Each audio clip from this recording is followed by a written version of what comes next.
ऐकावी भक्तांनो श्री महालक्ष्मीच्या व्रताची कथा. गुरुवारची कहाणी. ही कहाणी वाचल्याने किंवा ऐकल्याने दुःख, दारिद्र्य, काळजी दूर होते. श्री महालक्ष्मीच्या कृपेने संपत्ती, ऐश्वर्य प्राप्त होते. मनीची इच्छा पूर्ण होते. श्री महालक्ष्मीची नावे, रूपे अनेक आहेत.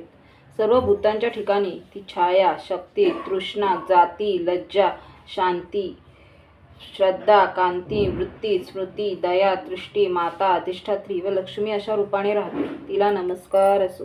कैलासावरती पार्वती, क्षीरसमुद्रात सिंधुकन्या, स्वर्गात महालक्ष्मी, भूलोकी लक्ष्मी, ब्रह्मलोकी सावित्री, गोलोकी राधिका, वृंदावनी रासेश्वरी, चंदनवनी चंद्रा, चंपकमणी गिरिजा, पद्ममणी पद्मा, मालतीवनी मालती, कुंदवनी कुंदती, केतकीवनी सुशीला, कंदवनी कंदमाला, राजप्रासादी राजलक्ष्मी, घरोघरी गृहलक्ष्मी अशा विविध नावांनी श्री महालक्ष्मी ओळखली जाते.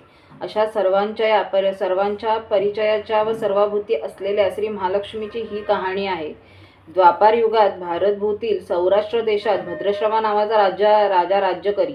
तो पराक्रमी होता. 4 वेद, 6 शास्त्रे, 18 पुराणे याचे सम्यक ज्ञान त्याला होते. त्याला सूरचंद्रिका नावाची राणी होती. राणी देखणी, सुलक्षणी व पतिव्रता होती. त्या दोघांना 7 पुत्र व त्यांच्या पाठीवर एक कन्या झाली. कन्येचे नाव ठेवले होते शांबाला. एकदा महालक्ष्मीच्या मनात आले आपण त्या राजाच्या राजप्रासादी राहावे.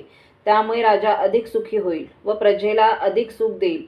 गरिबाकडे राहिले तर तो सारी संपत्ती स्वतःकरताच खर्च करील. म्हणून महालक्ष्मीने वृद्ध ब्राह्मण स्त्रीचे रूप घेतले व ती काठी टेकत टेकत सूरचंद्रिका राणीच्या महालासमोर उभी राहिली. म्हातारी असली तरी तेजस्वी दिसत होती. तिला पाहताच एक दासी पुढे आली. दासीने वृद्ध ब्राह्मणीची नीट विचारपूस केली. वृद्ध ब्राह्मणीचे रूप घेतलेली श्री महालक्ष्मी माता म्हणाली, बाळ, माझं नाव कमळा, माझ्या पतीचं नाव भुवनेश. आम्ही द्वारकेला राहतो. तुमची राणी पूर्वजन्मी एका वैश्याची पत्नी होती. तो वैश्य फार दरिद्री होता. रोज त्या दोघांची भांडणं होत.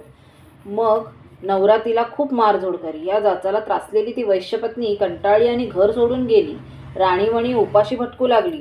तिची ती दशा बघून मला तिची दया आली. धन संपत्ती, सुख व समृद्धी देणाऱ्या श्री महालक्ष्मी व्रताची मी तिला माहिती सांगितली. माझ्या सांगण्याप्रमाणे तिने लक्ष्मी व्रत केले. तिला महालक्ष्मी प्रसन्न झाल्यामुळे तिचं दारिद्र्य संपलं. तिचं घर, संतती, संपत्ती व समृद्धीनं भरलं. तिच्या जीवनात आनंद आला.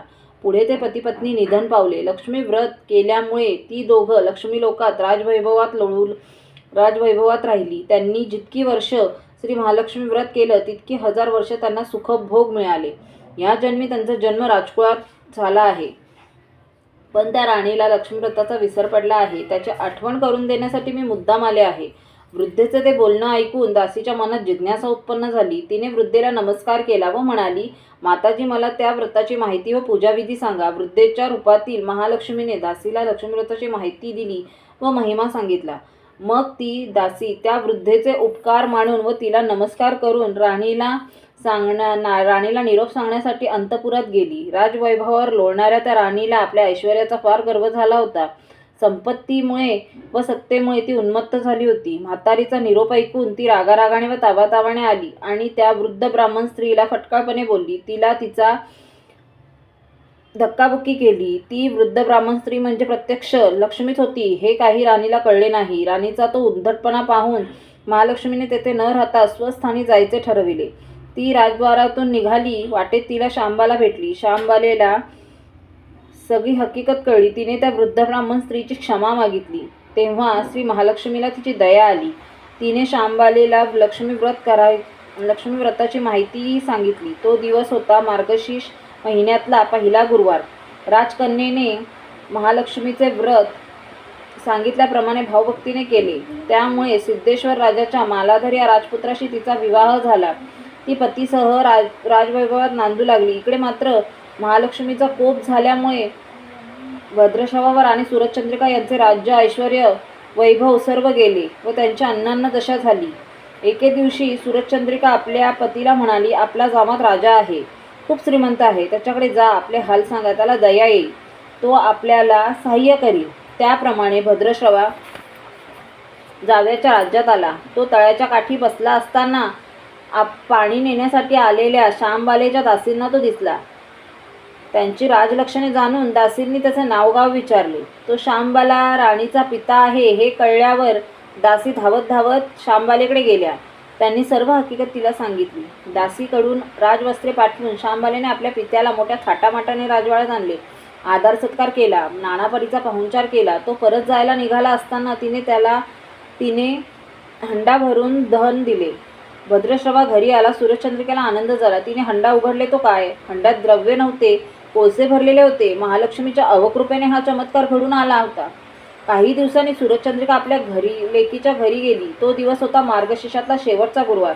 श्यामबालेने महालक्ष्मी व्रत केले. आईकडूनही करविले. सूरजचंद्रिका परत आपल्या नगरात आली. तिने लक्ष्मी व्रत केले म्हणून पूर्वीचे राज ऐश्वर्य तिला प्राप्त झाले. पुढे काही दिवसांनी श्यामबाला माहेरी आली. परंतु बापाला कोळसे दिले व आपल्याला काही दिले नाही याचा राग सूरजचंद्रिका राणीच्या पोटात खतखतत होता. म्हणून श्यामबालेला कोणी विचारले नाही आणि तिचा अपमान झाला. परंतु आईवर न रागवता ती तेथून निघाली. निघताना तिने तेथले थोडे मीठ बरोबर घेतले. आपल्या राज्यात राजगृही आल्यावर पतीने तिला विचारले, माहेराहून काय आणले? ती म्हणाली, राज्याचे सार आणले. पती म्हणाला, म्हणजे काय? पत्नी म्हणाली, थोडा धीर धरा म्हणजे कळेल. त्या दिवशी तिने सर्व जेवण अळणी करायला सांगितले. नवऱ्याला तिने जेवण वाढले. त्याला सर्व जेवण अळणी लागले. मग तिने ताटात थोडे मीठ वाढले. पदार्थात ते घालताच जेवण रुचकर लागले. हेच ते राज्याचे सार. श्यामबालेच्या पतीला तिचे म्हणणे पटले. मग त्या दोघांनी हास्यविनोद करून जेवण पुरे केले. अशा रीतीने जे कोणी हे महालक्ष्मी व्रत श्रद्धेने करतील त्या भक्तांवर महालक्ष्मीची कृपा होईल. सुख समृद्धी व शांती ह्यांचा लाभ होईल. सकळ मनोरथ पूर्ण होतील. मात्र श्रीमंती आल्यावर उतू नये. श्री महालक्ष्मी व्रत करायला चुकू नये. दर गुरुवारी पोथी वाचायला विसरू नये. महालक्ष्मीची महिमा पुरवितो भक्तांची कामना. अशी ही श्री महालक्ष्मी व्रताची कथा, गुरुवारची कहाणी सुफळ संपूर्ण. ओम श्री लक्ष्मी दैवे नमः. ओम ह्रीं श्री लक्ष्मीभ्यो नमः. ओम शांती शांती शांती. श्री महालक्ष्मी देवतार्पणमस्तु.